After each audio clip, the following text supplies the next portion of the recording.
के अंदर आज ये दिन देखने को मिल रहा है जो आपके हाथों से सैलरी हमारे को मिल रही है। पापा सैलरी कब आएगी? मैं सर हमारे केजरीवाल जी है, एक आध दिन के अंदर उनसे टाइम ले लिया मैडम हमारे पापा, मैं भी चलूंगी साथ में, आपको जाने की जरूरत नहीं है। हमको पूरा विश्वास है केजरीवाल साहब हमको एक आध दिन के अंदर पैसा रिलीज कर देंगे। हमारे संकट मोचन आप ही हो जी, हम बड़े संकट से गुजर रहे थे और साथ योगेश पाठक भाई जी का बहुत धन्यवाद देता हूँ। मुझे बेहद खुशी है कि आप लोगों को इतने संघर्ष के बाद और इतनी तकलीफों के बाद अब सैलरी मिलनी चालू हो गई है। हमारी आम आदमी की सरकार है, आम लोगों के दुख दर्द तकलीफें हम समझते हैं क्योंकि हम भी वहीं से आए हैं और हम कोई नेता नहीं है। हमारे अगर दिल्ली का तो मेरे पास डेटा नहीं है, अभी जैसे पंजाब में हमारी सरकार बनी 92 एमएलए हैं, 92 में से 80 ऐसे हैं जो कि फर्स्ट टाइमर हैं, पहली बार चुनाव लड़े हैं। उस वजह से दिल्ली में भी 5 साल छोड़ के बाकी सारे के सारे फर्स्ट टाइमर्स ही हैं। सो हम भी मिडिल क्लास से ही आते हैं और समझते हैं कि घर का खर्चा चलाना कितना मुश्किल है। तनख्वाह नहीं मिले तो बिल्कुल ही आदमी की 20 तारीख को ही तनख्वाह खत्म हो जाती है, आखिरी के 10 दिन कैसे निकलते हैं वो भी बड़ा मुश्किल होता है। और अगर तनख्वाह मिलनी बंद हो जाए तो फिर तो बिल्कुल ही मरने वाली स्थिति आ जाती है। और बिजली का खर्चा है, पानी का खर्चा है, बच्चों की फीस का खर्चा है, सेहत का खर्चा है, इलाज का खर्चा है। इन्हीं चीज़ों के ऊपर हम लोगों ने काम किया। अभी एक के बाद एक 10 साल के अंदर हमारी पार्टी 2 राज्यों में सरकार बनी। उसका एक ही कारण है कि जो काम हम कर रहे हैं किसी पार्टी ने ना किया और ना उनकी इच्छा है करने की।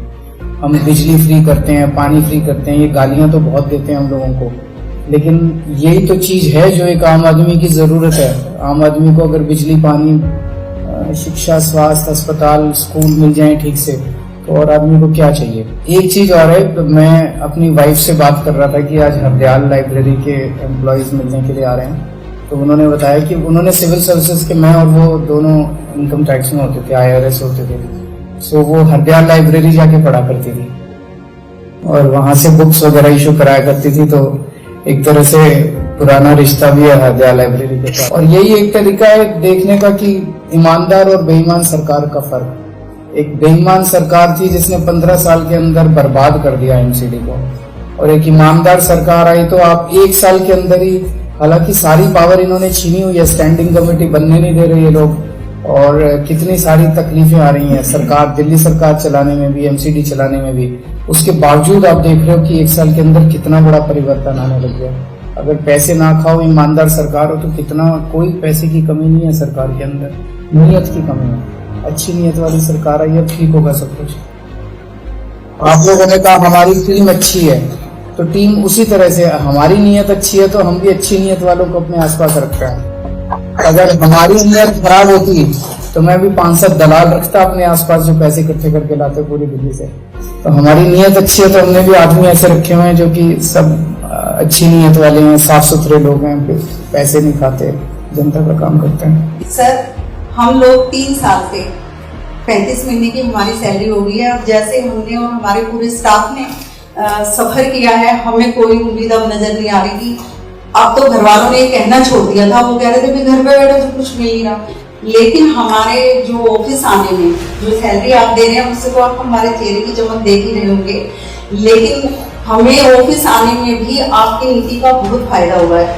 हम लेडीज स्टाफ बस में आते थे, जैसे बिजली फ्री है, पानी फ्री है। मैं एक दिल्ली की नागरिक होने के नाते आपसे ये कह रही हूँ कि जो बिजली फ्री रही है, पानी फ्री रही है, तो हमें जो वो नहीं मिला, पैसा नहीं मिला था, तो वो हम उसी में कवर करते थे जितनी हमें छूट मिली हुई थी। तो जो तिरंगे वाली लाइट लगाई है तो पूरे रास्ते दिमाग में कुछ नहीं आता, सिर्फ अपना झंडा ही रहता है। और इसके अलावा ये भी सर कि मुझे इस बात का भी गर्व है कि मैं दिल्ली की नागरिक हूँ और हमारे मंत्री जो है वो माननीय श्री अरविंद केजरीवाल जी हैं। दिल्ली से आप कभी नहीं जाएंगे क्योंकि दिल्ली वालों के